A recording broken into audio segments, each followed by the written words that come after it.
오늘의 10분 말씀 나눔입니다. 시편 8편입니다. 여러분들께서 하나님 아버지를 믿으신다면 성경 말씀이 아닌 다른 것을 통해서 하나님이 살아 계시다라는 것을 경험해 보신 적이 있으신가요? 그리고 아직 확실하게 예수님을 믿지는 못하지만 그냥 생각해 보시는 분들이 계시다면 그냥 신이 존재한다라는 것을 경험해 보신 적이 있으신가요? 저는 하나님이 살아계시다라는 것을 너무나도 강렬하게 경험한 적이 있었습니다. 그때는 웅장한 자연을 본 곳은 아니었습니다. 그때 차를 타고 길가 모퉁이를 지나는데 그 모퉁이에 노랑색 민들레꽃이 몇 개가 피어 있었는데 그것이 햇살에 비치면서 그것을 그 당시 제가 바라봤을 때에 정말 이쁘다. 하나님이 세상을 참 이쁘게 창조하셨다라는 것을 제가 개인적으로 감성적인 사람은 아니지만 그때 강렬하게 한번 느낀 적이 있었습니다. 오늘 본문 말씀은 1편서부터 7편까지 나와온 어려운 상황 가운데 하나님께 도움을 요청하는 내용과 달리 자연을 통해서 하나님의 위대하심, 하나님의 좋으심을 찬양하고 있는 시입니다. 여호와 우리 주여 주의 이름이 온 땅에. 여러분들 제가 찬양은 잘 못하지만 찬양하는 거를 너무 좋아합니다. 여러분들 이런 찬양 들어보셨나요? 이것도 시편 8편의 중심으로 쓰여진 찬양입니다. 시편 1절과 2절은 하나님의 좋으심을 찬양하고 하나님의 섭리에 대해서 찬양하는 내용입니다. 1절에 보시게 되면 우리 주여, 시편 저자가 나의 하나님, 나의 주여라는 단어는 많이 쓰지만 우리 주여라고 하는 것은 찾아보기 힘든 표현입니다. 시편 8편에서 우리 주여라고 표현한 것은 아마도 만물을 통해서 나 하나만 사랑해 주시는 하나님이 아니신 모든 사람들을 창조하여 주시고 하나님의 큰 섭리를 깨달은 이 시편 저자가 우리 주여라고 표현한 것 같습니다. 그러면서 주의 이름이 온 땅에 어찌 그리 아름다운지요. 사실은 하나님은 이름이 없으신 분이십니다. 스스로 존재하시기 때문에 누가 이름을 지어주지 않았습니다. 하지만 우리들이 부르는 그 하나님의 이름이 온 땅에 어찌 그리 아름다운지요. 하나님께서 창조주라는 것을 고백하고 있습니다. 그러면서 하나님의 영광이, 사실 이 영광이라는 단어는 하나님을 통해서 좋은 것들을 이야기하는 것입니다. 좋은 것들, 아름다운 것들, 웅장한 것들, 그 모든 것들이 하늘을 덮었다라고 이야기하고 있습니다. 그런데 2절에는요. 주의 대적으로 말미암아 어린 아이들과 젖먹이들의 입으로 권능을 세우시며 이는 원수들과 보복자들을 잠잠케 하려 하심이나이다. 조금 어려운 구절일 수도 있는데요. 예수님께서 이 구절을 사용하시면서 설명도 해주셨습니다. 이것은 무슨 내용이냐면 하나님의 좋으심과 높으심을 이 시대에 힘 있는 사람을 통해서 영광을 올리는 것이 아니라 약한 자들, 어린아이와 같은 자들을 통해서 하나님의 좋으심을 드러내겠다라는 그런 하나님의 섭리에 대해서 시편 저자가 찬양하는 것입니다. 겸손한 자가 하나님의 영광을 볼 수 있는 것 같습니다. 저와 여러분도 겸손함으로 하나님이 하나님됨을 보실 수 있는 낮아지는 사람이 되기를 바랍니다. 3절과 4절은 우주 만물 가운데 하나님의 좋으심을 드러난 것을 경험한 시편 저자가 그런 하나님이 왜 사람을 만들었을까? 존재의 목적은 무엇일까를 고민하며 쓴 시인 것 같습니다. 3절에는 주의 손가락으로 만드신 주의 하늘과 주께서 베풀어 주신 달과 별들을 내가 보오니, 아마도 시편 저자가 밤에 초롱초롱한 달들과 별들을 통해서 이러한 생각을 한 게 아닌가 생각해 보게 됩니다. 그리고 4절에 사람이 무엇이기에 주께서 그를 생각하시며 인자가 무엇이기에 주께서 그를 돌보시나이까. 하나님이 사람을 왜 이렇게 스페셜하게 특별한 존재로 만들었을까? 사람 존재에 대해서 고민하고 있습니다. 저희가 살아가고 있는 이 시대는 과학적으로 많이 접근하는 시대입니다.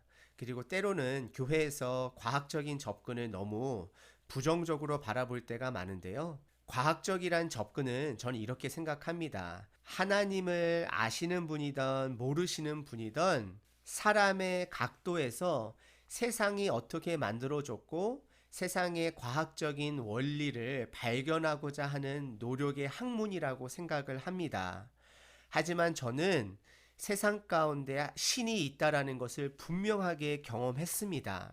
그리고 성경 말씀을 통해서 또 성령님의 도우심을 받아 하나님 아버지를 믿게 됐고 그 하나님 아버지께서 저희들을 너무나도 사랑하셔서 하나뿐인 아들 한 분을 예수님을 이 땅에 보내주시고 그 예수님을 통하여서 많은 글들, 성경 말씀을 통하여서 저희들에게 하나님이 하나님됨을 증명해 주시고 계시다라는 것을 더 확실하게 배워가고 경험해 가고 있습니다.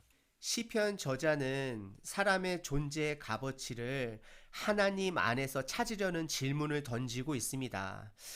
저는 과학에 대해서 동물에 대해서는 잘 모릅니다. 하지만 사람을 동물 쪽의 캐리고리에 집어넣기에는 사람은 정말로 특별한 존재인 것만은 확실한 것 같습니다. 그리고 동물들이 과연 다른 동물들, 쥐나 뭐 호랑이나 토끼나 말이나 그런 동물들은 본인의 존재의 가치에 대해서 고민을 하는지 저는 못할 것 같아요. 사람들만이 이런 고민을 할 수 있지 않을까라고 생각해 보게 됩니다. 그럼 저는 여러분에게 질문을 던지고 싶습니다. 사람의 존재의 목적은 무엇일까요? 우리들이 그냥 동물 캐리고리로 본다 그러면 그냥 먹고 그 다음에 배설하고 그러한 단순한 삶이 저희들의 삶의 목적일까요? 아니면 저희들이 하고 싶은 대로 살아가는 것이 삶의 목적일까요? 결혼의 개념이 없이 그냥 한 남자와 한 여자가 아닌 그냥 마음 가는 대로 살아가는 것이 우리들이 살아가야 될 목적일까요? 시편 저자는 사람의 존재 목적을 하나님 말씀에서 찾고 있습니다. 5절부터 9절까지는 시편 저자가 느끼는 사람의 존재 목적에 대해서 이야기하고 있습니다. 5절 그를 하나님보다 조금 못하게 하시고 하나님보다 조금 못하게 했다라는 것은 하나님 다음으로는 가장 높은 권세를 주셨다라는 것을 강조하기 위해서 이렇게 표현한 것을 보게 됩니다. 그리고 6절에 보시게 되면 주의 손으로 만드신 것을 다스리게 하고 사실 저희들은 이 세상 만물들을 다스리는 존재의 목적이 있습니다.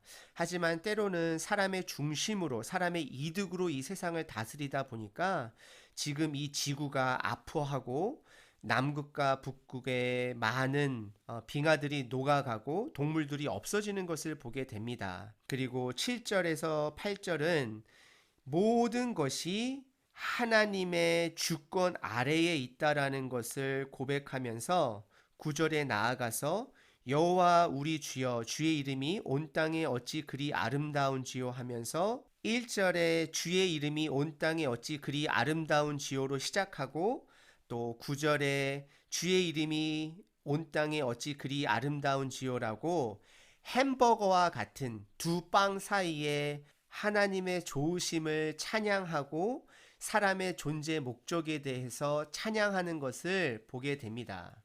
우리 선하신 하나님 아버지께서는 저희들을 창조하신 목적이 있습니다. 창세기에 돌아가 보시게 되면 정복하라라는 단어가 있는데요. 저희들이 생각하는 그러한 무력적으로 하는 정복이 아니라 하나님의 선한 뜻을 굽히지 말고 이 땅 가운데 계속해서 펼쳐 나아가라고 하나님께서 그 명령을 저희들에게 주셨습니다. 그리고 우리의 죄 때문에 그것이 이루어지지 않았고 그래서 하나님께서는 다시 예수님을 통해서 기회를 주셨습니다. 예수님을 통해서 재창조가 되었습니다. 예수님께서 하신 우리의 존재의 목적은 여러분들께서 예배, 영광, 그런 단어를 떠올리실 텐데요. 맞습니다. 하지만 우리가 자주 쓰는 단어를 더 깊게 돌아가서 쉽게 풀이하자면 남을 섬기는 것입니다.